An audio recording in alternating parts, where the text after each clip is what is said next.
All right. So, welcome, guys, to the first real live stream of the channel. Today, I'm joined by Victor for this episode one of That Danish Guy, and we're really excited because we have a lot of exciting issues to talk about with everything that's going on in the world, especially in the U.S. and in Europe right now.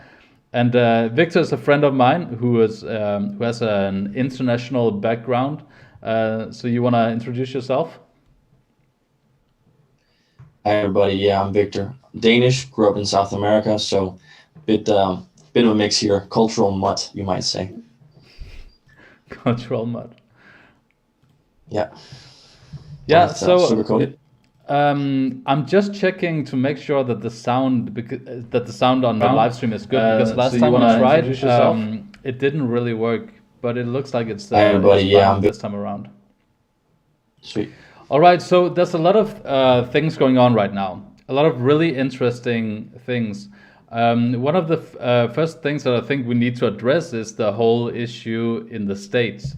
Right now in Washington, obviously, they have a huge rally, or at the very least over the last couple of days, and it kind of turned really bad. All of the Trump supporters decided to rally, and in the end, it at least a fraction of the march turned into a riot where they breached some of the buildings in the Capitol in Washington, and obviously no one wanted to see it turn violent, but we were just talking about how some of these people, both on the left and the right, are talking about the whole politicization of all of these issues in the United States over the last 4 years has have really riled up people, and it's turned people it's whipping them into a frenzy that a lot of people who are like Trump supporters are beginning to see the people on the left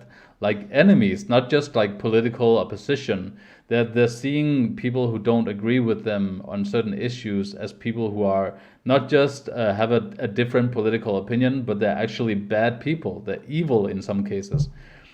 I think a lot of it has been stirred up by the mainstream media as well. Obviously, the politicization of the mainstream media in the US with CNN like on one extreme end and Fox News, at least up until recently, on the other side for Trump. It's I think it's adding to the fact that people can't really go to the mainstream news anymore and just find an unbiased source that will let you know how things are unfolding in a pretty objective way. And it's really damaging because now you're coming to this point in the United States where people are beginning to talk about a revolution as like a civil war. And obviously, with the history of the United States, it might sound crazy to most people listening, but it's not out of the realm of possibilities. No, I mean, there are a lot of things to unpack there. The last thing you said is civil war has started over much smaller things. Yeah. I mean, the country I grew up in, their independence movement, one of the sparks that started that was a discussion over a vase in Colombia. A poor man asked a rich man for a vase. He didn't give it to him, and that started a riot in the city, which led to a revolution. So it's not small events can spark much larger ones. We were discussing the situation in Tunisia earlier as well. Yeah. But I mean, you Can said a you lot of just things. explain the situation in Tunisia? Because I don't think I Yeah. wasn't even aware. I knew of the story, but I wasn't even aware that it was in Tunisia. Yeah, I mean, it was and the situation in Tunisia then started the whole Arab Spring, as it's called, right? This gentleman, this market, this fruit Yeah. seller in a marketplace who set himself because able to make money to feed himself, which then Yeah. started the revolution, or in Tunisia, which then led to the one I believe in Egypt followed, and ultimately to Syria, and the consequences of which we're still seeing today. Yeah. Um, so the point is that huge movements generally start with very small ones, and what we saw 2 days ago, I think, with the storming of the Capitol, can't be described as a small event. So potentially it could have a long lasting effect. But there are a lot of other things, I mean, that you mentioned. But the discussion of the media is one that I think we've all had. I know that I've had it with friends and classmates. Yeah. But it's difficult to say what is, can you be unbiased, right? Because we hear this all the time. If you're writing a report in school, you want to be unbiased. But we all have our Yeah, we biases. always have one, One for of the sure. defining factors of a bias is that you're not aware of it. That's what makes it a bias. Yeah. So whether you can approach, whether it can be unbiased at all, I think is a relevant point, because maybe you're putting unrealistic expectations on the media that you're consuming. On top of that, you have to discuss the fact, social media, where the essentially the model, the economic, the business model is have them on the medium as much as possible. And how do you do that? Well, you give them what they want. Yeah. So you give them, essentially, if we're talking politics, you give them more of the politics that they already like, Yeah, and exactly. it's a vicious cycle. Yeah. That's a huge issue. The whole that's why I say that a lot of obviously people need to mind their rhetoric when they address their followers, like people like Trump. I've seen him do several tweets about how we have to do this peacefully. This march, it has to be done peacefully, but at the same time, in another speech, he'll say like let's all gather, let's all march, let's do it like aggressively but peacefully, you know. And there will Yeah. always be a certain amount of people who take that aggressive, like they only hear one part of it and then run with it. But I do feel like the mainstream media is as much to blame. So I find it a bit ironic when the mainstream media is blaming someone like Trump for hyping this civil war that could be coming, right? I find it ironic when they blame, when they look at Trump or they look at Biden or they look at some politician and they blame them for almost exclusively inciting both violence but also just a general mentality of a lot of people, where you have this divided America right now. But what I mean, but you wouldn't. I don't hear you saying this, but just to, like, I don't know, to circle back to Trump, because Yeah, I mean, you can't deny, though, that as the commander in chief and POTUS, and supposedly the leader of the entire nation, yeah, I think his rhetoric is you can, policy aside, right? You can yeah, discuss policy as a separate issue, but if we yeah, discuss his rhetoric, exclusively his rhetoric, I think he's careless. And I think that's even a mild, yeah, description of his rhetoric, yeah. I would say that's a mild description. and I that's just problematic. It's No? just, yeah, for sure. And I think it's very important when you support someone like Trump that you take an objective, sometimes as objective as you can, look at what he's doing and look at it individually. So like when he's doing this, when he's telling people all to come to Washington and do this march, I think it's important to like look at what he's saying, and because what he's saying and what's actually coming out in headlines is going to probably be two completely different things. And he has to mind his language for people not to be more aggressive than they should be. At the same time, the mainstream news need to come off this pattern where they focus on hyperbolic headlines because they need the clicks. So because we're moving into this time now where the more clicks you get online, the more you can sustain yourself, the further you can go on. Yeah. I don't want to take away anything at all from Trump having a responsibility in what he's saying. And I do, but I just want to put some focus on the fact that when the media calls out politicians for driving a lot of this anger, actually most of it is derived from the stories that's put an emphasis on by the mainstream media, and I think that's why they have Yes. record low trust numbers as well. Yeah. It is hypocritical to criticize someone for their poor rhetoric when your own rhetoric could be considered to be poor, isn't it? I think it's Yeah, you know exactly. it's Exactly. You're asking someone to be mindful of their language when you yourself are not, because you're pursuing some economic goal. Um, I had this thought recently about the whole Trump situation, and particularly his Trump, not his Trump, his Twitter, which I'd like to test on you, see what you think. Yeah.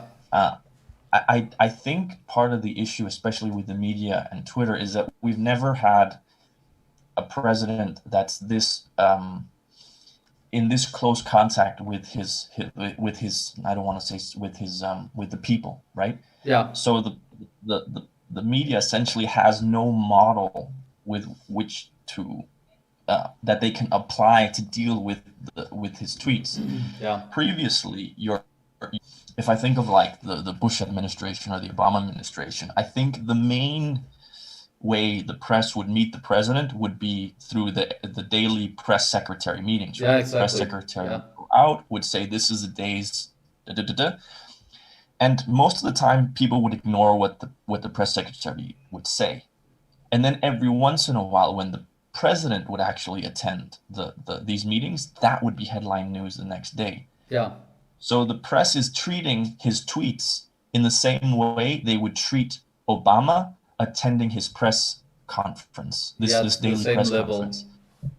With this, so they're assuming that every single thing that comes out of Trump's mouth, or everything that he tweets, is super important, just as they would, oh, you know, Obama's at a daily press conference. This must be really important. It should Yeah. be headline news. Yeah. And they're not able to, and for that reason, I wonder if they're not able then to properly discern what is a newsworthy tweet and what is just tweeting like everybody else.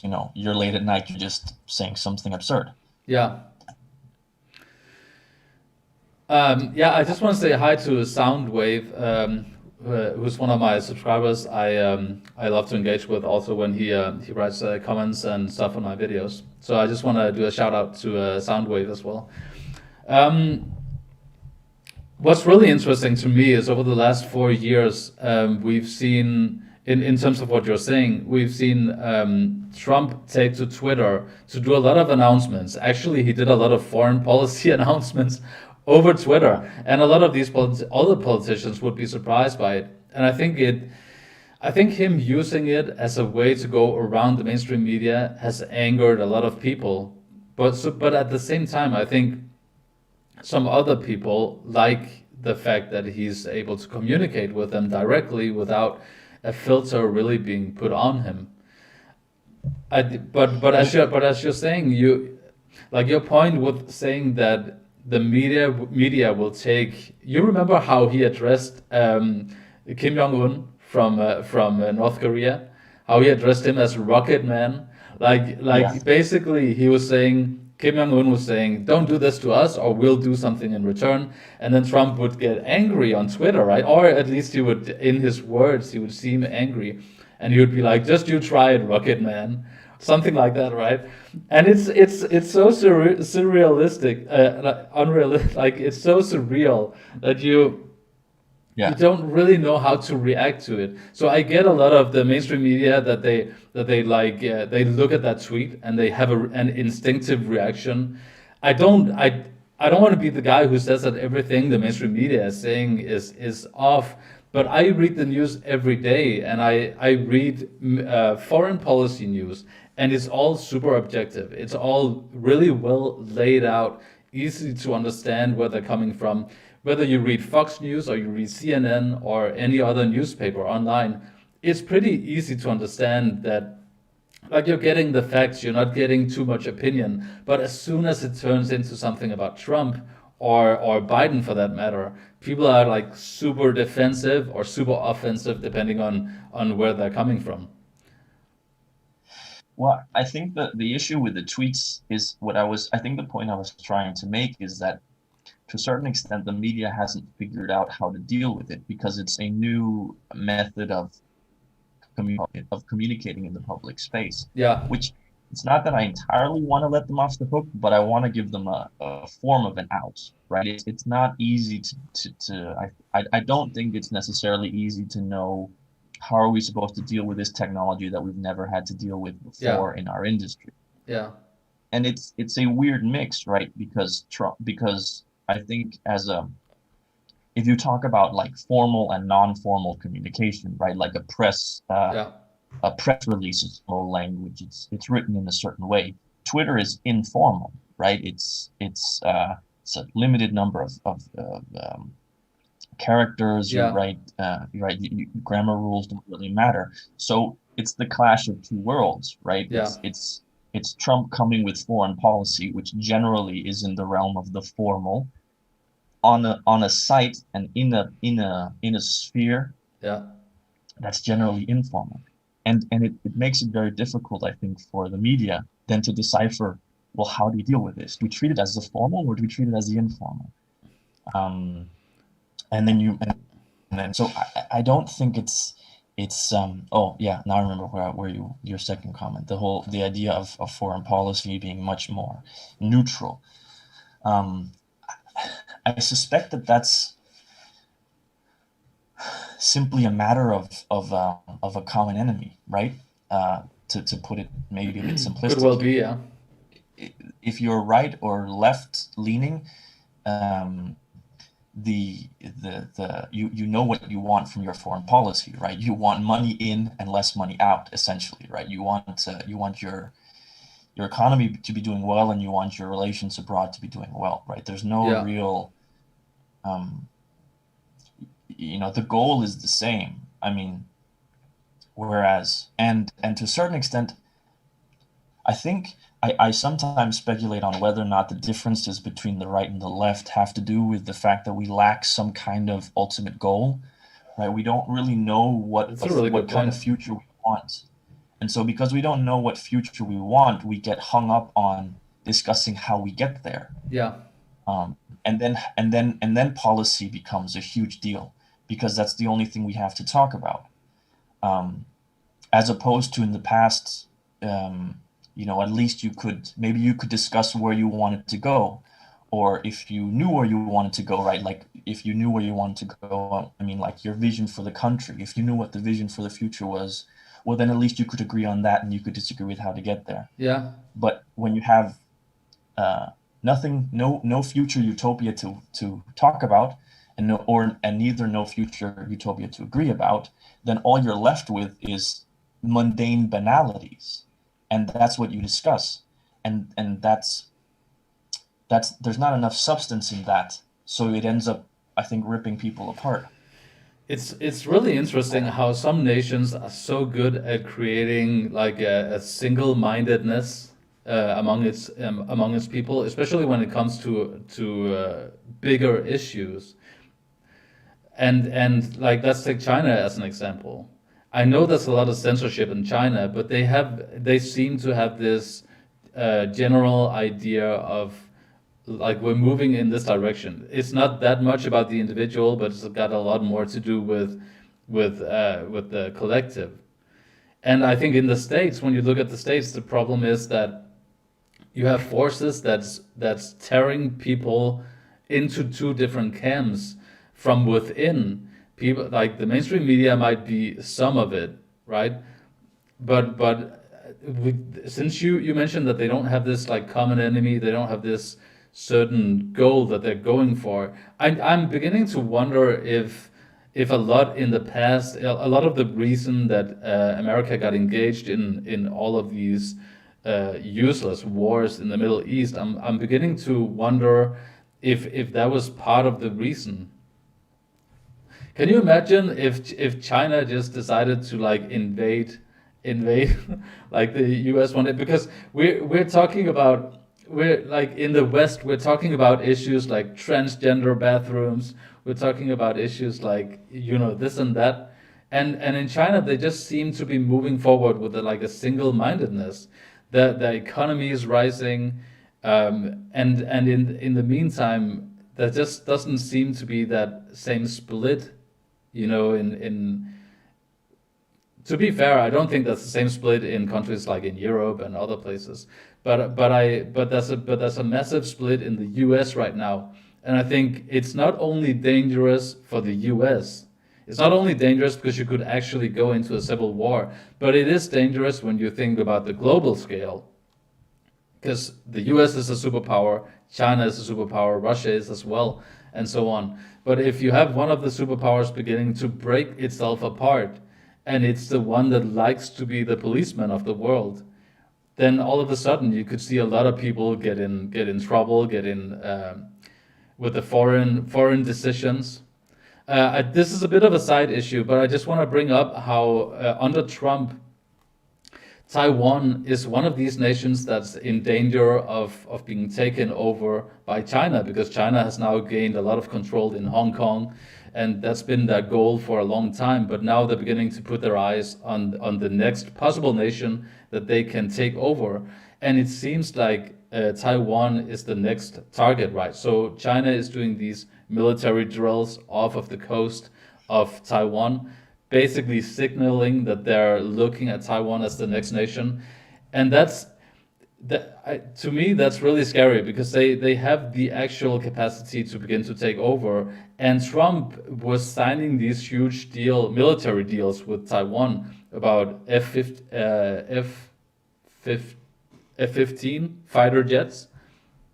I think that's what they are. F-15 fighter jets, are like a bunch of them. He was signing deals that would keep China away. But now already in the transition period between the Biden and the Trump administration, a lot is beginning to go on with Taiwan, and I hear some people are very worried that some of these military deals will fall apart as Biden takes office, because they were meant to be executed, the military deals, in over the next couple of years, protecting Taiwan from a Chinese invasion. Now, if they're left alone, there's not really anyone stopping China from taking over more and more control. And it's basically just to say that China seems to have this. It might be through censorship and force, but they have this single-mindedness. And I think it's very dangerous if you as a nation, if you're in the US, I think it's very dangerous if you can't come together on certain issues. If you're so divided at a certain point that you can't come together on issues like something that really matters to you, nationality. For some nations, it's faith, it's culture. A lot of those issues seem to be breaking down in the United States, and that's a very, very dangerous place to be heading. When you look at other nations, other superpowers who have a much more single-mindedness, who has the potential and the ability to go for what they want.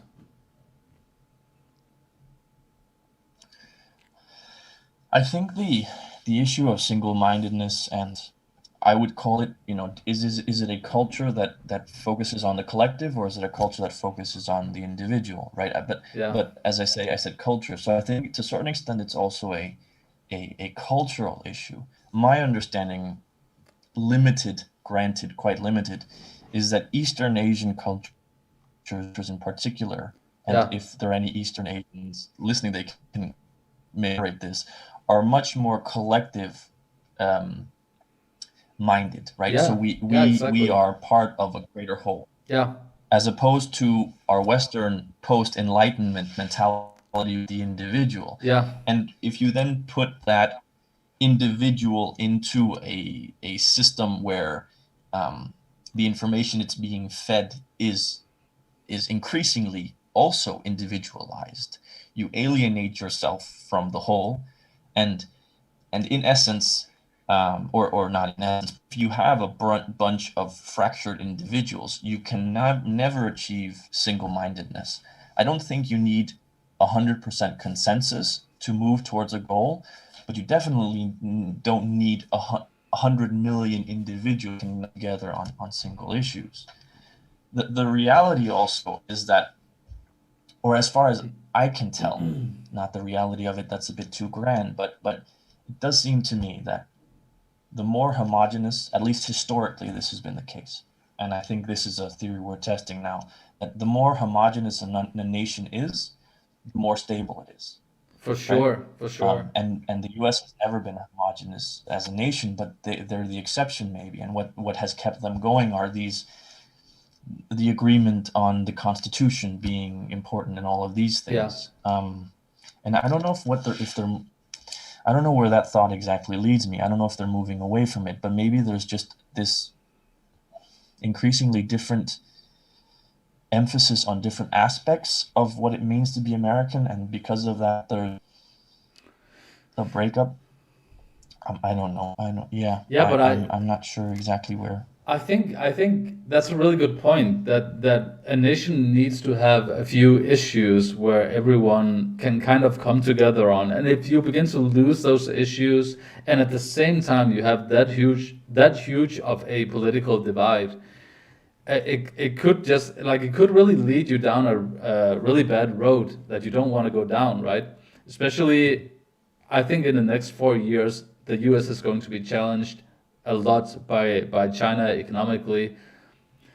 I don't want to say yeah, militarily because I don't think China even wants to get into a military conflict. But I know that they're building a massive navy to the point where they now have the biggest navy in the world. It used to be the U.S. ever since I think World War One or something, but now China just overtook the U.S. in having the biggest navy in the world.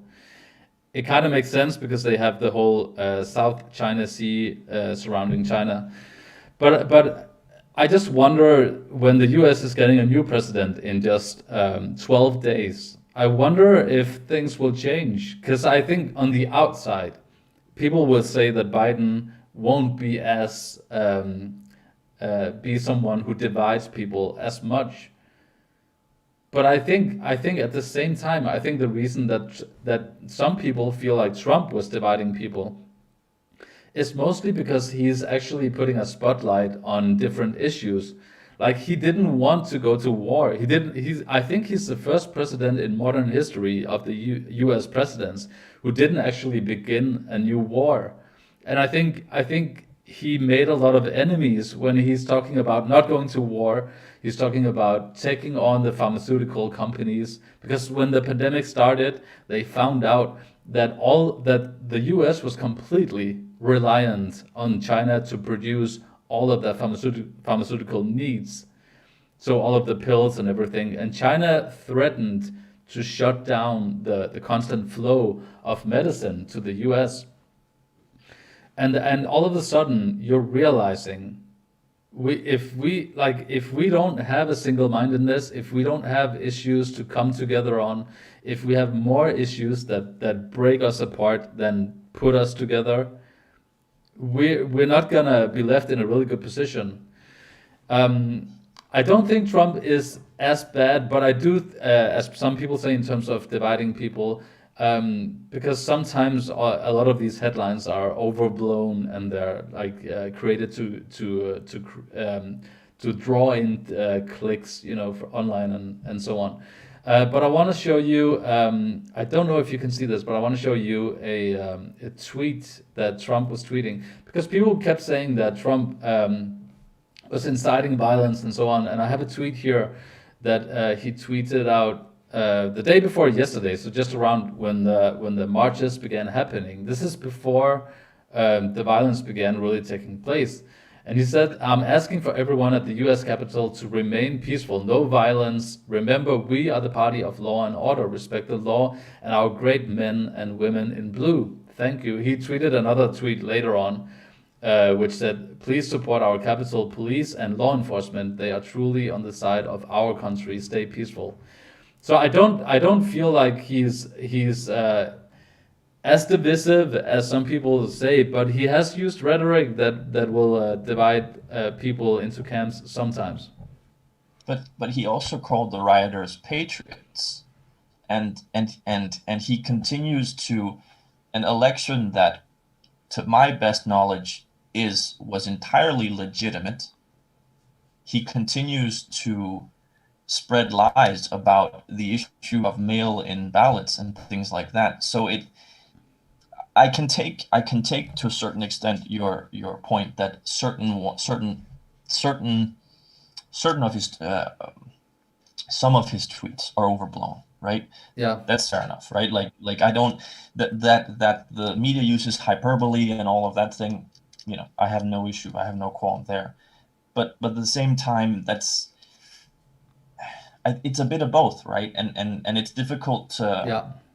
I think it's difficult to communicate the balance appropriately. And it is very much, I think, in line with what we're talking about with this either or kind of mentality, for or against. So either you're blaming either it sounds like people are placing the blame entirely in the media and their lack of ability in communicating properly, or the Yeah. blame is, media or Trump, the blame is entirely on Trump. Yeah. And the reality is, I think that I mean, I keep saying the reality, but I suspect that it's both, right? The media has not lived up to its responsibility in appropriately educating and informing the public about what's actually being said, and Trump is Yeah. also neglecting his duty as being the leader of a nation by spreading misinformation and lies and jeopardizing the peaceful transition over. Yeah, I think it really Trump's state of mind, I think, was really affected by the constant bombardment of this whole situation where the media is trying to talk its own case instead of being a bit more objective. And I think he was affected to the point where he's been in this warfare state for a long time. And at a certain point, I think even if you say be peaceful, be like civil disobedience and all of this, even if you say that, some people, and you're in this warfare state of mind, if you keep tweeting out about like protesting and let's resist and all of this, right? If you keep tweeting that out, at some point, at the very least, some portion of people are going to take that in the wrong way. You have to be very careful what you say. Do you consider his treatment by the media to be significantly worse than Bush's or Obama's? I mean, I think Obama it was was way hounded by Fox worse. News, and Bush was hounded by the liberal media as well. Yeah, you're absolutely right that in the past the media would go after whoever is the opposite president of your if you're on the right, if you have a left president, the media would go after them and so on. But I do think that we're seeing something that's unprecedented with Donald Trump. And I'm not just talking about the impeachment that happened almost right away when he became president. They were trying to impeach him for something that in the end they couldn't prove was a crime. And so you're trying to overthrow a duly elected president already there. And then along came all of the Russia let's say accusations, right? Along came all of those. So and then here in the end of 2020, we saw a lot of censoring done by the social media, which I think we can move on Yeah. into to that issue. But I think that's a really important key thing that's gone on in 2020 that's kind of been swept under the rug because we've had all of these talks about the pandemic, right?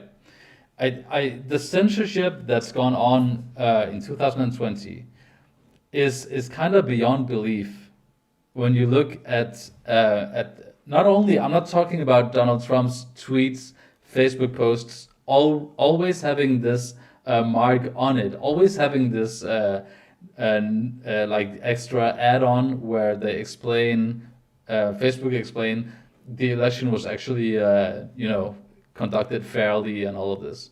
I'm not only talking about that, I'm Yeah. also talking about Facebook, Twitter, different social media actively shutting down articles that was pushed out by the New York Post, I think the fourth biggest newspaper in the United States, about Hunter Biden, Joe Biden's son. And at the very least, you might not agree with the information inside the articles, and some people say that the information was legit, at least some of it. Some people say that other parts were unfounded or they couldn't be proven. And I think that's all fair, but you have to let the press push out what they want to push out. And then if people find out that they're lying in the long run, that's there's a consequence to that. You can't let social media begin to censor the news, because I think the free press is one of the pillars of a well-functioning democracy. It's one thing if they do it against, I still think it's horrible, but it's one thing if they're doing it against one person, in the case of Donald Trump. And I think there's a much bigger tendency on social media to get rid of right wing viewpoints than left wing viewpoints. Also because most of these social media are run by people in Silicon Valley, very known for having left wing policies and so on. Yeah. I mean, you said that the situation with Donald Trump is unprecedented. I think we can all agree that this In a lot presidency of and ways. the election of him beforehand, a person of his background and his, that the it's entirely unprecedented. Regarding the issue then that we moved on to with censorship, I think the social media companies, as far as I can tell, find themselves and as far as I've read, find themselves in a difficult position because they can either take, I think legally, as far as I understand, there are two possible positions you can take. You Yeah. can either be a newspaper and the like, in which Yeah. you are responsible for every kind of information you put out. Yeah. You put out wrongful information, you're going to be right if you insult someone. And the other position you can take is essentially a billboard.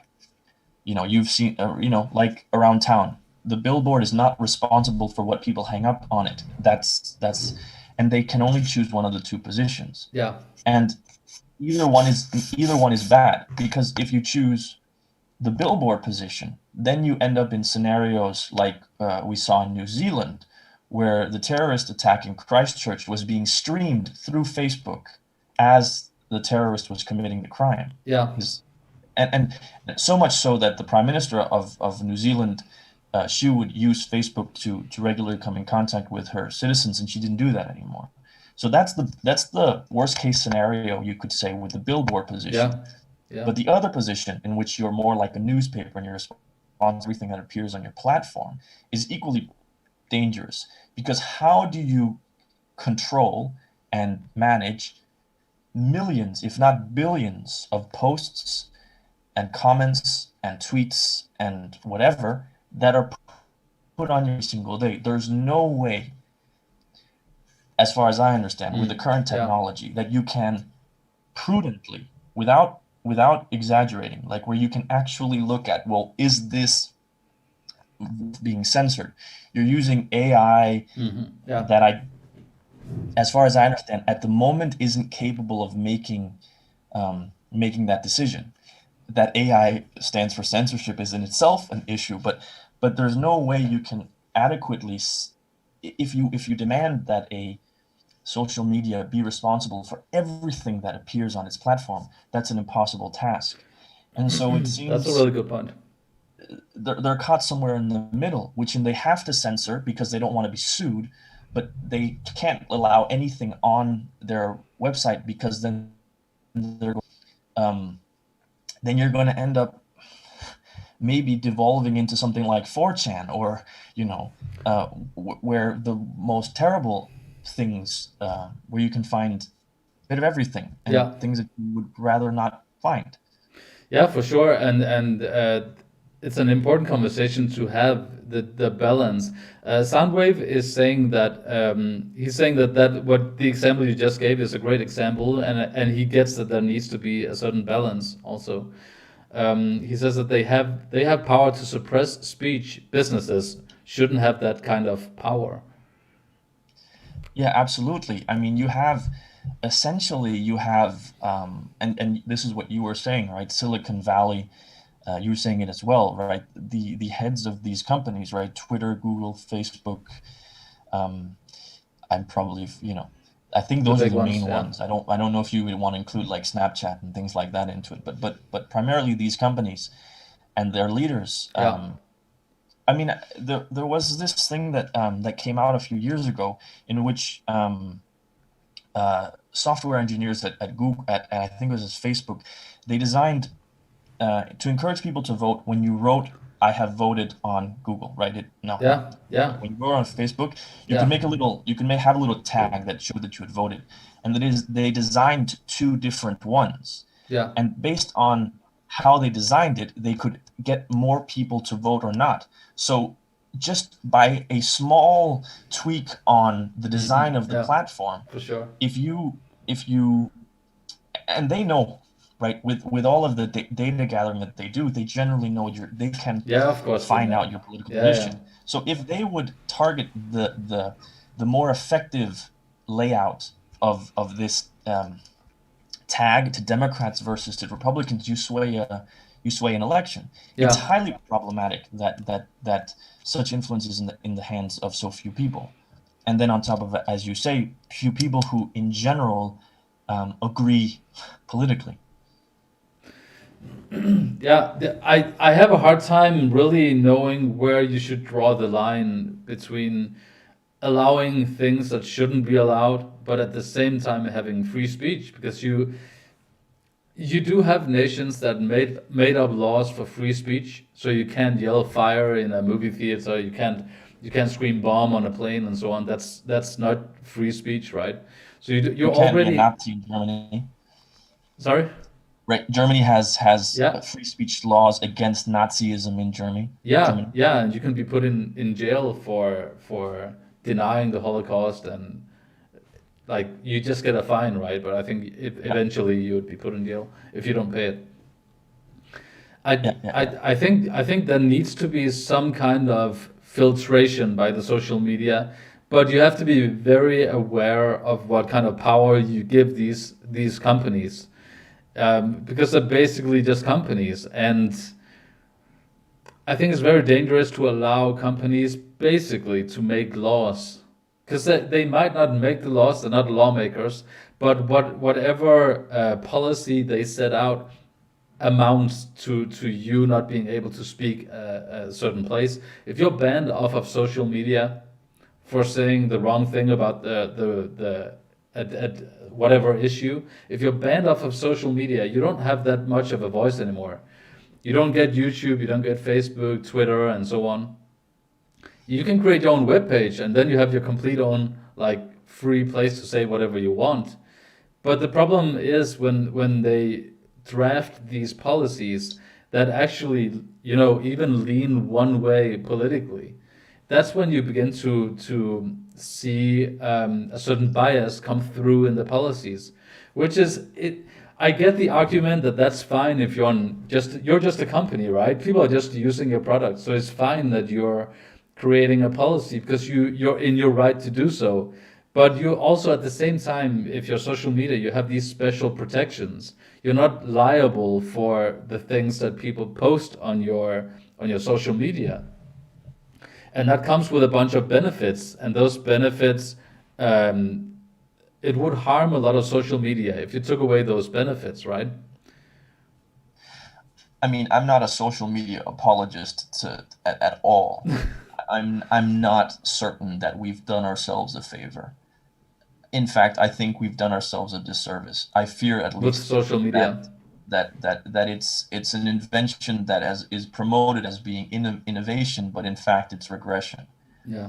Um, Speaking, just a quick little comment. You said, even if you create your own website where you speak your mind, Yeah. how many people find that website is highly Yeah. dictated by Google, and Google prioritizes certain websites based on their design and their construction. So even in that case, you're still, to a certain extent, unless you want to email blast all your friends and then get them to the website in that way, or however else you choose to do it, most people find websites through Google, Yeah. and so most websites are encouraged to conform to Google's standards for what they find to be a good website. But I think the problem for me with this discussion is, if we take the two positions you can have as being, on the one hand, you're a newspaper. There's probably a better way of saying it, but let's just say it as a newspaper, and on the other hand, you're a billboard. You really, anything in between is entirely arbitrary. Yeah. and so where do you write the line, right? Because certainly, as you were saying, there needs to be the ability to post relatively freely, but at the same time, you need some kind of control. So where do you draw that line? And that can, I don't know what principles you would use to determine where that line goes, and that's Yeah. problematic. Whereas saying, no, it's a billboard, boom, done and dusted, we're finished, no discussion, boom, your newspaper, done and dusted. And I think that's, as long as it's so arbitrary, we're gonna have this discussion ad nauseum, because Yeah, for sure. Yeah. um in my view, you need to be either or. Um you So, can't lie in the middle. Soundwave is saying that we need diversity of the same product. We Yeah. need basically right now. I don't know if you've heard about it, but Parler is another one of these now bigger social medias, and they employ free speech. So they're not gonna, as long as you stay within the law, they're not gonna mess with your your freedom of posting whatever it is you want, even if it's super offensive or it's not. And that's a direct opposite of Twitter. So typically, it'll be a lot more conservatives flocking to Parler because it tends to be more less left wing and But is that a do you think that's a sufficiently robust antidote? Because I mean, because doesn't it is I wonder if the government, if that doesn't give the government the ability to say, we wipe our hands of this issue. We just need more competing companies. And then it's also the question of, can, like, I think the problem with, when you have so many people on one medium, it's very difficult to get people off, because what happens on that medium, if you're not plugged in, you have no influence. yeah. And saying, well, you find something else, is, to me, a bit of a, it's not a fair argument. Like, if you and I are talking in English and a third person walks in and says, I want to speak in Chinese, I could say, yeah, go ahead, whatever. But that's an unfair argument, because then they wouldn't be participating in the conversation. And so Yeah. you like, the reality is that you need to be on these mediums to be participating in the conversation. And when they are as large as they are, is there sufficient traction to go to these competing websites? I think it has to be really bad. Like it has to be really bad on one website for you to as you say gain traction for another website. But I think for some people, the some would say slight censorship. But even Hmm. the small degree of censorship, like you can't speak a certain way about this or that, even a small degree of that is enough for people to seek an alternative. Yeah, I mean, I think it's a good point. This point, diversity of the same media or similar media. I think it's valuable, but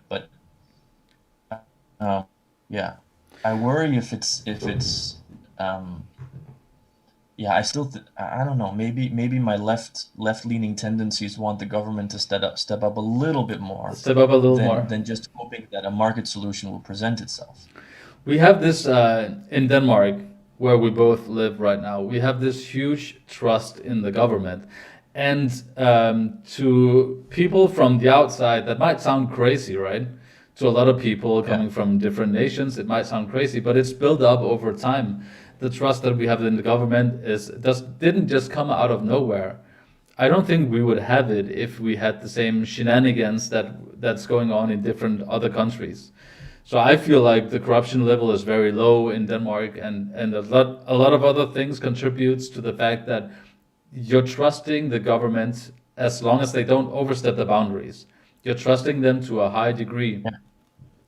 But you don't that's a very difficult thing to copy into other nations, because you don't really see that with a lot of other nations. Like the US has this inbred disdain for the government to encroach in your lives, but at the same time you're seeing like as you said, this left wing movement that's beginning to embrace government more and more, and we're looking at it. I'm looking at it as a Dane, and I'm actually like that's where I come from. I come from a place where the government has a lot of control, but I'm looking at it in a U.S. system, and I'm seeing the dangers of it in a U.S.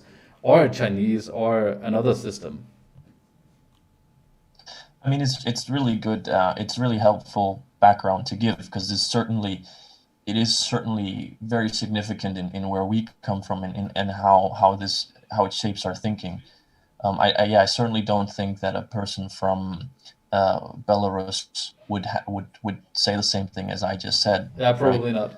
Um, but I think it's also, but it's a question of how do you view citizen involvement, right?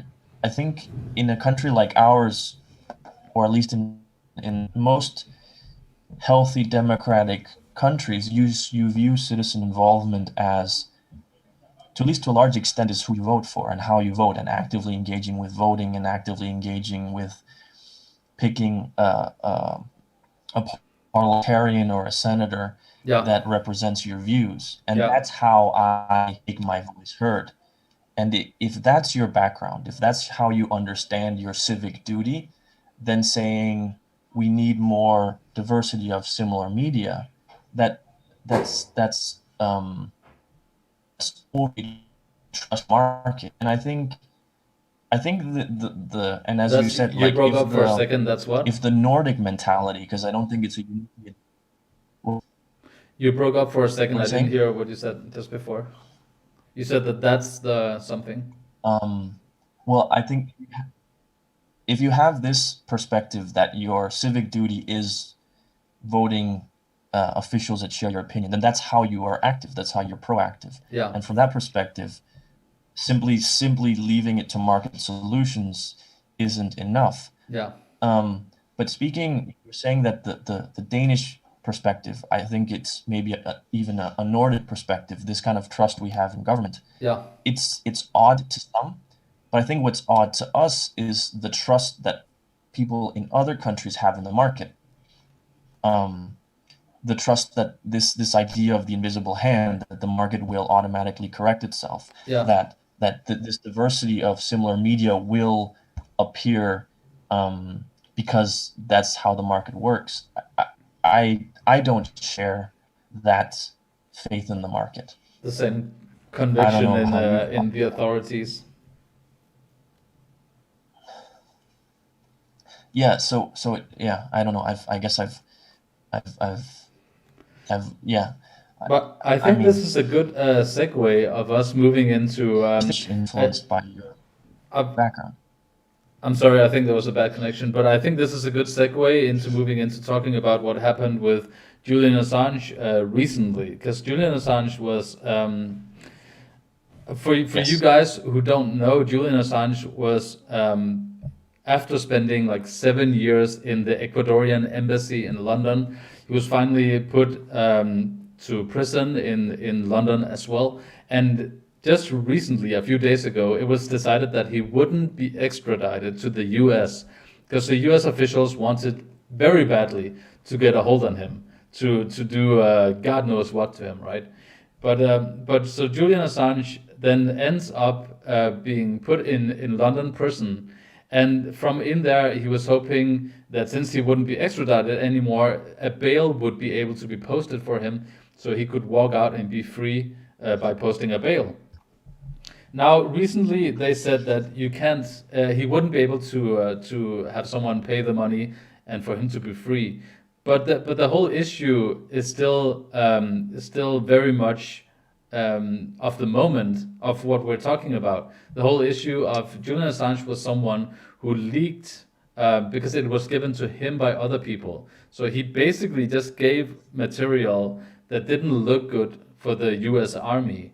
Videos about these drone strikes in the Middle East hitting civilians. And the same, so he released that. It was given to his foundation or his organization, WikiLeaks, and then he released it into the public through Twitter back then when he still had his Twitter account. And the same kind of happened with Snowden, and Snowden, who unveiled this massive U.S. surveillance system that basically showed people how the U.S. government is monitoring almost all of U.S. citizens against their rights and against the laws, right? And I find it interesting because it kind of goes into this whole censorship issue, because now you have a situation where both Snowden and Julian Assange has to be kept away from the United States because they're too afraid to come back. So he fought his extradition into the US. Snowden still lives in Russia because he can't return to the US. Obviously, officially, they haven't said that he couldn't return, but he understands what's going to happen if he does return. And it's all because they released legit information. There was nothing that was contested of the information. But now they're put in a situation where the US government is coming after them so hard that they have to either stay in another country or fear for their life if they're extradited. This you don't want to end up in a situation where you see like social medias and different basically companies making all of these rules that now it's illegal or you can't do this and this anymore. Because in the end, if you did that, you wouldn't have had all of the information that Snowden and Julian Assange was releasing to the public. So we're in this situation, this weird place where people, like the general public, is happy that they got the information that they got, but the governments are very angry about it. And now, against the will of the people, they're going after both Assange and Snowden. Let me understand what you made a comment that I'm not quite clear on. Do you think that social media organizations, they would have censored Snowden and Assange's reporting, or not leaks? They would have censored their leaks? I'm afraid that it comes to a point that if you allow some kind of censoring, that okay, so we agree that racism is bad, and so you shouldn't do any racist tweets, right? Mm-hmm. Just as an example. Yeah. And we all agree on that. You shouldn't be a racist, right? But I'm more of the opinion that if you're a racist, then you're just an idiot. And people are going to see that you're an idiot for your viewpoints. So if you put your racist viewpoints out, then people will make up their own minds. But so I'm a bit more of in the extreme camp of let people say what they want to say, and then grown up other people can make their own decisions on how they think on it. There has to be some limits, right? Like within the laws, there has to be some limits. But if we use racism as an example, we all agree that there shouldn't be racism online. But that's already pushing the limit. So you're pushing the limit a little bit. Now, what if you agree that you shouldn't do anything that the government is displeased with? Because maybe if you're Facebook or your Twitter, maybe you won't get the same rights if you go against what the government wants. Maybe the government would punish you or do something against you for letting this kind of information come out into your platform. Yeah, okay. I think it's a dangerous precedence to say that we're okay with some things being censored that are lawful, that are still like you're able to do them lawfully, but we're allowing social media to set the standards of what's going to be censored, because that could lead us down to, now we're fine with this and this issue, but what if it's an issue that most people are angry with, that you're going against the grain and you actually agree with? Yeah, okay. It's difficult, and I don't know how to unpack everything you said. But I mean, the issue with let's take the example of racism, right? Yeah, We both agree you shouldn't say racist things online, yeah, and for sure. you shouldn't be a racist. Yeah, And then you said racists are idiots. I would agree with you, but I think other racists would disagree. yeah, And so if it's only if your spouting your rhetoric, your racist, heinous rhetoric, in a group of other like-minded idiotic racists, they're not going to perceive you as being idiotic. Yeah. So it's also about the model in which information is spread on these that's a good platforms point. that's problematic.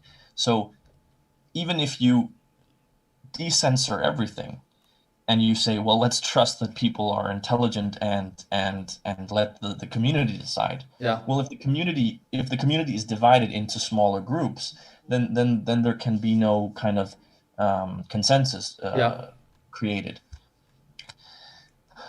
But I take your point that that if you It's a slippery slope if you begin to let companies decide what's going to be censored, because then one day you wake up and you can't say the word elephant anymore, because I elephants think also your point is that it's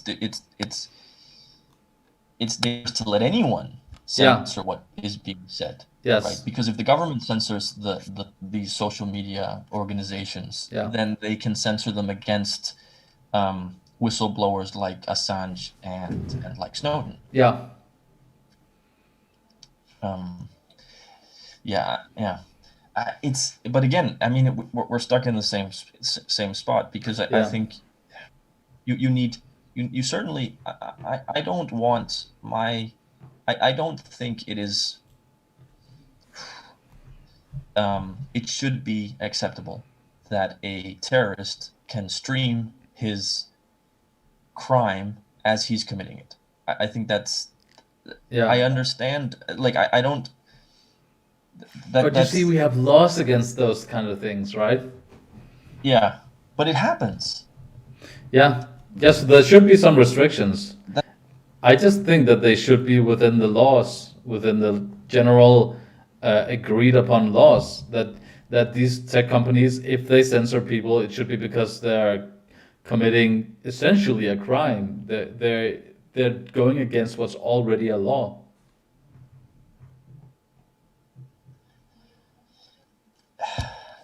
But I understand that's the extreme viewpoint. And yeah, but there might be more obvious arguments than this one, but laws aren't set in stone, right? Yeah, they can change. Yeah, laws can change. And yeah. I'm a bit drawing a blank here. Yeah, but that's okay. I think we need to move on also to another issue that I wanted to bring up, which is the COVID-19 lockdowns. Yeah. So obviously, each country is trying to find a solution how to best get rid of the pandemic the best way possible, right? But we're reading more and more articles about how Germany now, this is mostly happening in Europe, by the way, how the European countries are beginning to extend their lockdowns, both in length of time, but also in restrictions, also in the amount of stuff you can do. Scandinavia is even contemplating doing a restriction of when you can walk outside, a curfew of when you can, like after like 10 in the evening, like you can't buy alcohol and so on, which it's okay with me, but we're kind of coming back from the conversation we had a little earlier on, that these lockdowns are being extended in a bunch of countries, and I think people need to take a look at what it means in the long run. If you continue lockdowns, at what price does it come, right? Because in Scandinavia, you'll be fine for an amount of time with lockdowns, but there's a lot of other countries like Spain, Italy, Greece, and so on that would begin to cripple under the economic burdens of having a lockdown imposed on you for a longer time. I mean, the first thing to note is I think that in Scandinavia, our lockdowns have been comparably mild. Yeah. We've been allowed to go outside without a mask the masks were lawful when you went to train with public transport or indoors, but you could walk around outdoors without a mask on, which Yeah. I know from my sister who lives in Colombia in South America. They have to have a mask on anytime they leave their home. Um, you could go outside and walk your dog as many times as you want to, which I know from Spain. You could go, or you could no, rather you could leave your house and walk as much as you wanted to. Yeah. Whereas I know in Spain, one person could only go once a day, and they could only do it to walk the dog. Um, a funny little anecdote I had it from me from Spain, and just people were putting stuffed animals on strings and dragging them around because they were walking their dogs in a kind of desperate effort to get outside and get some fresh air. Yeah. Well, I shouldn't laugh, but yeah. So it is a little bit funny. I mean, it's funny now. I mean, she was pretty pissed when she saw it, but it's funny now. Or maybe it's first funny in a few years when we're over all of this, but still. But In a few years, I don't know how let's hope it won't be that long. Yeah. But maybe there'll be so much corona fatigue we don't even want to talk about it till 2025, and then we can start talking about it again. Yeah. I think the question is, as far as I understand it, is fundamentally how do you solve an equation where you have loss of life on one side and essentially loss of economy on the other. Yeah.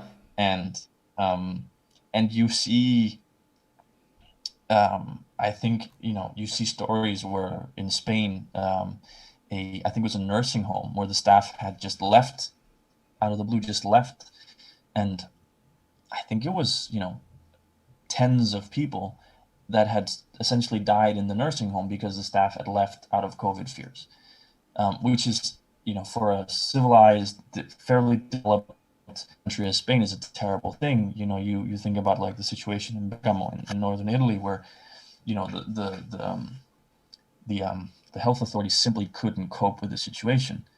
How do you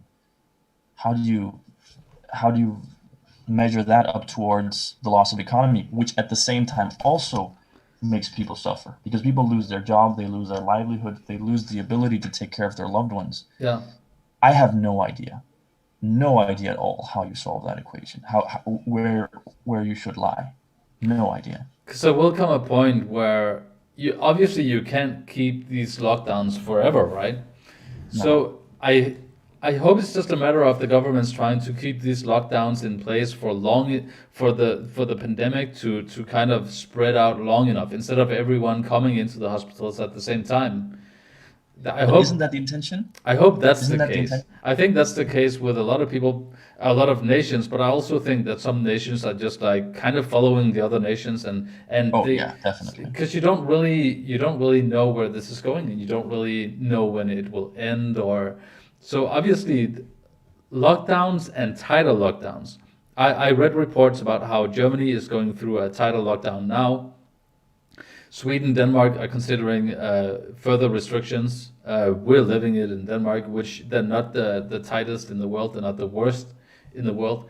But there's multiple European nations like France and Germany, which I mentioned, Italy, Spain, are considering more and more lockdowns. And I'm just wondering at what point do lockdowns become. At what point does your economy come to the breaking point where you have to make a decision that it's either going to be lockdowns or it's going to be the economy going out the window? Kate is saying that we are coming to a point where the economic repercussions of lockdowns will outweigh the harm done by COVID-19, if not already. So she's saying that we're already at that point. I mean, I think it's a valid position. Because, but again, I don't even know. I mean, where do you start? Like how would you suggest you start trying to answer that like how do you tell people? And what? But like what markers? Like what economic markers? I know very little about economics, but like what economic markers are you like looking at to help yourself, to help you determine, at this point we're done. Yeah. because it to me right now it feels like it's a je ne sais quoi. I feel like Yeah.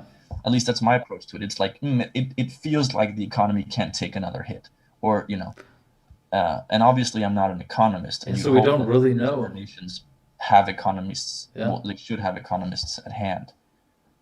Um, I don't know what that's I really haven't. Yeah. It's it's interesting because of these lockdowns and because of the pandemic in 2020 also, we saw one of the I've done a lot of videos on the migrants coming into Europe, and I think that's an interesting combination of issues with the lockdowns that we saw over the last half year, and with these migrants trying to come in at the same amount, and by the way, record amounts, trying to come into Europe at the same time. In the beginning of 2020, both Spain and Italy were pretty quick in locking down uh, anyone coming into the country illegally. Anyone coming in, like usually there would be a massive amount of migrants coming in from Syria and North Africa into the three southern, like into the countries in southern Europe, like Italy, Spain, and Greece, right? So Italy and Spain would lock down their countries very early on because they understood that if we took in migrants at the same time as being under these heavy economic burdens, our economy could literally break, and we would go into some kind of worse state than if we just kept letting migrants pour into Europe. So Greece all of a sudden tried to do the same. They tried to lock down their borders, but they ended up in a situation where they didn't do it effectively because they didn't have the resources. So they all of the migrants that would typically come into Europe in 1 year would almost all go into Greece, right? So they set up these massive camps in islands in Greece because they didn't have space for them anywhere else. They set up these massive camps, and what was bound to happen was there was a huge accident in one of the camps, hosting tens of thousands of migrants.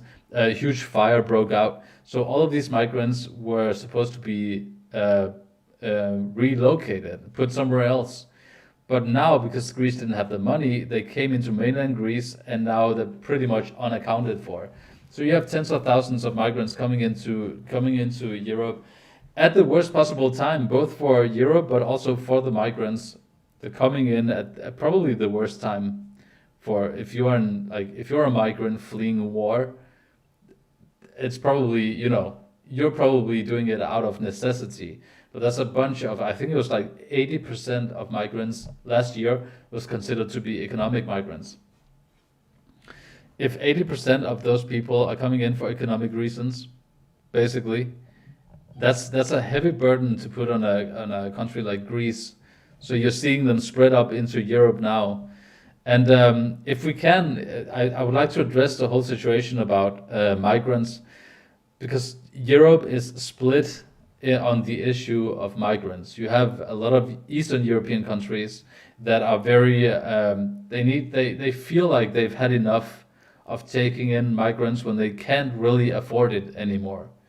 And on the other side, you have France and Germany, the leaders of the EU, trying to take in more and more migrants at the same time, and hoping that other countries would take in migrants as well. So you end up in a situation where France take in so many migrants that now the UK are receiving, in southern England, are receiving a bunch of migrants coming in because France is overflowing with migrants. So they literally cross the canal between France and England. They literally cross it on rafts, and England had to deploy its military, the UK Royal Navy, to turn back these boats, to turn back the rafts, and like sometimes just rafts and boats. And it's in general, it's just a horrible situation. So the UK saw like 400% increase last year in illegal migrants coming in. It's a horrible situation, but I'm wondering what you think about, like, does it do more good or more bad to take in migrants in a year like this one? Well, I think it, like my initial thought is that part of the split is also how do you is down to how do you deal with migrants once they've arrived in your country. Yeah. I presume that the Scandinavian countries subsidize the initial period much more than, with all due respect, um, less economically wealthy countries and also less socially, politically inclined How countries. dare you? Yeah. I was about to say something else, and then I self-censored to say something a little bit more respectful. Um, and I assume that that's the split. Yeah.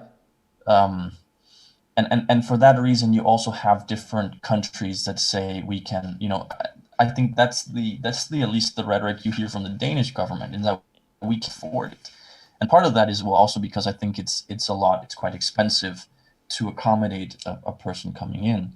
Um, I think we come back to the same discussion as we had previously with how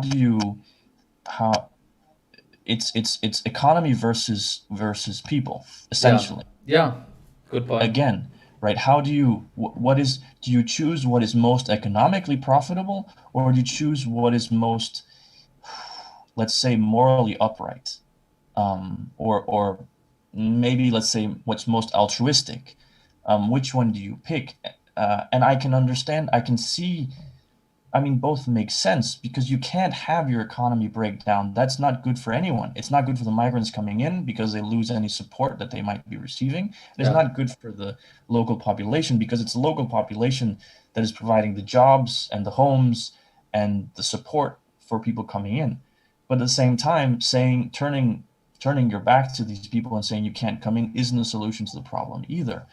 And I think it's, if I'll take it just a step, like, I think it's also, you can also discuss like the principle of open versus closed borders. I came across this interesting statistic, I think it was, and I don't remember the numbers exactly, but if you look at Mexican immigration to the US, after the borders became highly, almost highly patrolled, and it was very difficult. It was very dangerous to come across. The number of Mexican illegal Mexican immigrants that stayed in the country increased. So what happened Yeah. previously was you go to the US, you'd find out, hey, I can't get a job, and you'd go back. Now it's so difficult, it's so life-threatening to get there, that once you've gotten there, you're like, there's no way in hell I'm going home. It's Yeah. costing me so much to get here already. Yeah. So actually, certain people, certain positions would argue that the best thing you can do is have an open border. Let people come in, let them see it's not that great, or that it's maybe, that's not the right way of putting it, but let them see that, hey, this isn't utopia. This is good, but it's not utopia. And then once they can't find a job, they can go back. But at this point, it's so difficult for the migrants to get here that they're not going to go, that they're never going to go home. This is a bit of a tangential point, but but it's difficult to see when you see like videos of city centers that are completely deserted, shops are closed, to think, yes, this is an opportune time to take in hundreds of thousands Yeah. of people. Yeah, and at the point where your economy might be breaking down. And I saw this year, because Spain and Italy had closed down their seafront borders. I saw that the migrants would do like go to Gran Canaria and Tenerife, like a stepping stone out of the coast of Africa, then try to circumvent and try to go into like Portugal instead, or more as southern France maybe. Yeah. And you just have these pictures of like hundreds and hundreds of migrants coming into, all of a sudden, to Tenerife and Gran Canaria. And now, obviously, because it I don't know why I'm laughing, but normally you're only seeing tourists come Yeah. to these by ships and by planes, right?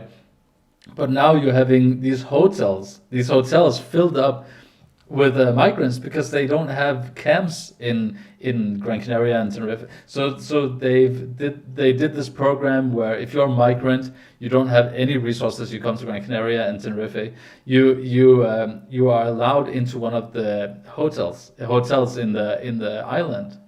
So that obviously, it's counterproductive because it Mm. incentivizes a lot more people to come to Gran Canaria and Tenerife. So in the end, it ended up being much more counterproductive than what obviously they were trying to be generous, but it's like a symbol of if you can't afford it, if you have no space and you have no money and you're trying to be very generous because you're a good-hearted person and who wouldn't want to help other people, and you take in too many people, all of a sudden all of the places and everything that was supposed to be for your own population or at the very least, your own nationals, it would be taken over by other people. I mean, with the Gran Canaria situation, I don't know. With the lack of tourism, maybe they made a little bit out of housing migrants, considering that maybe the government partially subsidized it. I don't know. Yeah, Um, probably.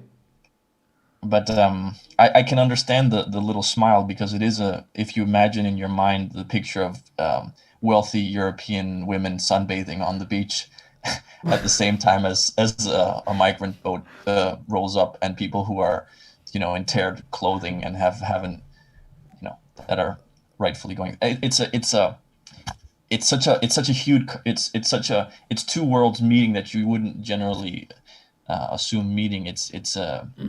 Yeah. But it puts us maybe a little bit to shame that we're living in our in our wealth while people not too far away are. Yeah. I it's it, but it becomes a theoretical discussion, right? Like I met I met a refugee, yeah, because he had been given asylum in Denmark, and he told me his story. So he was from Eritrea. He had fled the country, had worked in Sudan for a period of time, and then I think he crossed over from Algeria. And so I asked him, so how did you get here, right? The story, and he told me about the route, and oh, did you come alone? Oh, no, I came with 4 friends, and I said, but he was alone. So I asked him, so where are these friends of yours? One is in Sweden, one is in Switzerland. I don't remember the exact countries. And he said he came with 3 other guys, and he only names 2. So I asked him, where's the third guy?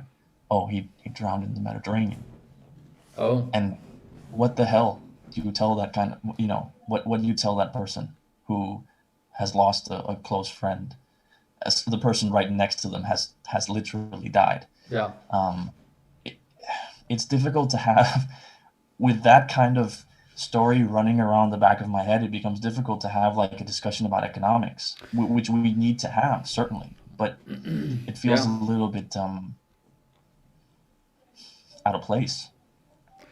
It might be one of those issues where people on both extremes kind of need to have an experience like that or a conversation like that with someone going through it, because then you become, when you're faced with the other side of the issue, you're typically becoming a bit more, you understand the other side of the issue a bit more, and that makes you less extreme on the issue. Yeah. The reason I smiled before when you were telling the story, I just want to say is that Kate wrote, Gran Canaria is overrated, no culture, sold out its soul to tourism. she, Well, that's what happens. That's what I can't you say that of almost like all these big European capitals, you yeah, know, where the downtowns are basically Airbnb and the waiters hate you because there's so much tourism they can't stand it anymore. that's a lot of it. We've been Mm. going, my family have been going to Gran Canaria for a long time, and we were there before it really became heavily. Uh, Obviously, there's been tourism for a long time because it's ever since they really. But I remember going there in the early years, and there weren't that many hotels or pretty much anything really.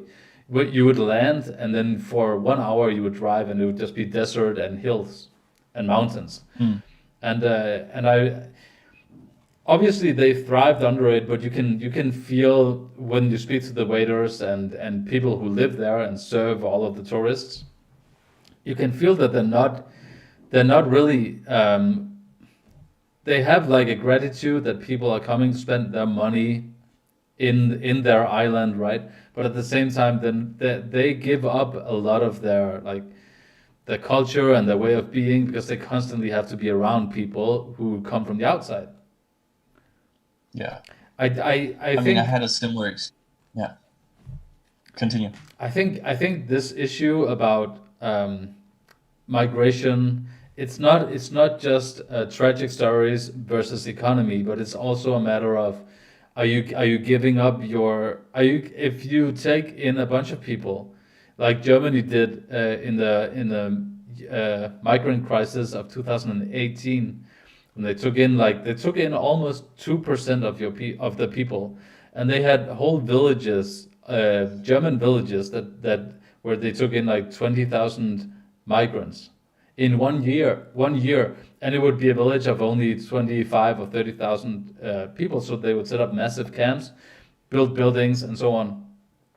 And that's an argument to be made that, or it's an issue at the very least, that you don't want to give up your culture in order for you to help other people come to your nation. In At the end of the day, it might be better if you could spend the same amount of resources building up those countries where people try to flee from in the first place. Yeah. I mean, but here we run again. I think, well, first is the idea of culture. What is culture? It's difficult to define what culture is. And I know that, and also this idea, and with that, the idea of preservation of culture. Can you preserve culture? Danish culture, because speaking of Denmark, because we're here, Yeah, is very different from Danish culture 50 years ago. yeah, If you think about Danish culture in the 90s, Danish culture in the 90s was about welcoming immigrants and coming yeah, to our country, and we are open, and now we're xenophobic. So culture is naturally evolving, and you can't. It's like the wind. You try to grab the wind, it's gonna, you know, right blow right through your fingers. So can you really ultimately speak of preserving culture? One, and the second thing is we certainly do want to see struggling countries improve, but how do you do that, yes, right? Because certain the hatred, I think it's right to call it the hatred that is directed towards the U.S. from Middle Eastern countries is to a certain extent because they say, hey, stop messing with our business. yeah, Let us do yeah, our own thing. yeah, And you could say, hey, the U.S. is doing it. You could make the argument that they're doing it for their own benefit. But you bring up. I think if you run the risk of bringing up bad memories of colonialism, right? Because colonialism was the argument with colonialism. What people said was, "Oh, we're doing it to civilize. We're doing it to improve these countries." yeah, That was a load of, pardon my French. Like that's just what it was. yeah, yeah, It was economic gain hidden beneath the guise of spreading a certain religion and spreading a certain culture, and considering that Syria and Israel and Palestine, whatever you want to call that area, um, has been under European rule, right? British rule, French rule, yeah, Iraq as well. You run the risk of saying, "Hey, we want to help you," and then they're like, "Hey, no, no, no. We remember last time you tried to help us. Um, we didn't like it." yeah, So how do you navigate? How do you navigate? That, because sure, obviously, I wouldn't. If Syria weren't at war, we wouldn't have this issue. It's better for everyone involved. There's no war in Syria. There are no people dying. There's no people dying on boats coming to Europe. There's no people having to leave their home. It's obviously best, but it's the ideal situation. But how do you do that without waking these terrible memories? yeah, yeah. That's a good point, and I think in 2021 the issue of migration specifically into Europe from Syria and Africa will just continue to be a huge issue because we'll go through at the very least months of lockdowns, and the economy of most countries I imagine won't get better. And so, No. and the amount of, just imagine if we're in Europe talking about the economic strains of the pandemic. Imagine if you're in Syria or North Africa. Then now would Yeah. be the time. Like I'm talking about it from the viewpoint of a European, that now is not the best time for you if you're a migrant to come to Europe. But I'm talking with people on my channel, and they say when it comes to migrants, 2021 will probably be worse because all of these nations obviously are going through kind of similar things with the pandemic, and if they have lockdowns Mm. as well, you can expect to see like massive migrations away from specific countries in North and Central Africa. That seems like a good. I see the logic in that kind of a position, right? That the lockdowns will just give people even more reason to flee Yeah, and to emigrate. yeah. So anything else Um, you wanna bring up before we wrap this live stream up? I don't know if you're familiar with Jonathan. I can never say his last name. It's Haidt or Height, Haidt. No. Um, but just to quickly bring him up, because I think he says something interesting about this whole. We're talking about economics on one side, or more the people centered on one side. Haidt's thesis is basically that there exist Social psychologist. five main points that are identifiable in every single culture across the planet. And what he says is your political orientation, like the left Yeah. prioritizes two out of the five, and the right has more of an equal view of all of these five elements. And I apologize, I can't remember all of them. He has an interesting TED talk. Go watch it. We're And not I being paid think for that this saying is this. also what? We're not being paid for saying this. He's not No, giving no, you no, any not at all. money. It's just interesting. No, I wish. Um, yeah, and I think this is fundamentally also at play. Like that, if you have one of the two positions, typically the left is this people-centered position, and the right is more the economic-centered position, and Yeah. that this it doesn't help if we can loop it up to our initial discussion with divisions, right? This also helps. This also furthers the divisions because you can't agree on which side you should take, because the right has one position, the left has another position. Yeah. Right-leaning countries therefore take one position, and left-leaning countries take another. And fundamentally, it you could say that if you support Haidt's thesis, that it's because we view morality differently.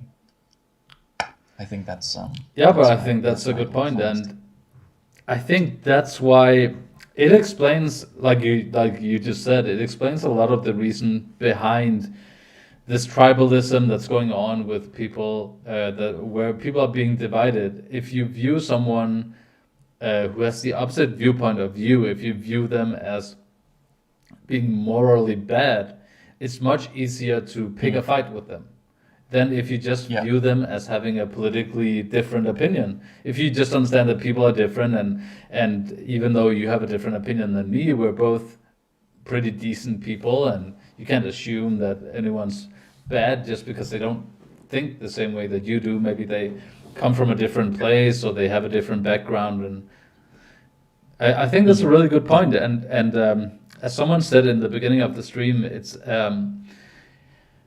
very important that people in this age relearn to communicate. That it's very important that social media doesn't put an emphasis on posts and tweets that intensifies rage. It's very important that they don't try to promote. Mm. You have, as if you're the social media, you have a responsibility not to try to promote things that upset people, but those right now are the things that gets the most clicks, the most reactions, and so on. And obviously it's not just social media, but we talked a lot about social media today, and I think they need to understand that they have a responsibility. And obviously, at the same time, to wrap it up, our leaders need to understand that even if they use a social media where the pattern is that if you say something upsetting, you get more reactions, you still need to kind of tone it down, make sure that people are more united than going against each other. But I, if unless everyone can kind of unite in understanding that communication is the way, people are not evil just because they think differently than you, it's just gonna get worse. The whole division thing is gonna get worse. Yeah. Um, I think then also, yeah, and so if to take it even a step further down, the key for us, you and I, when we're talking together, it's to understand that you don't represent the right or the left, and I don't Yeah, represent the right or the left.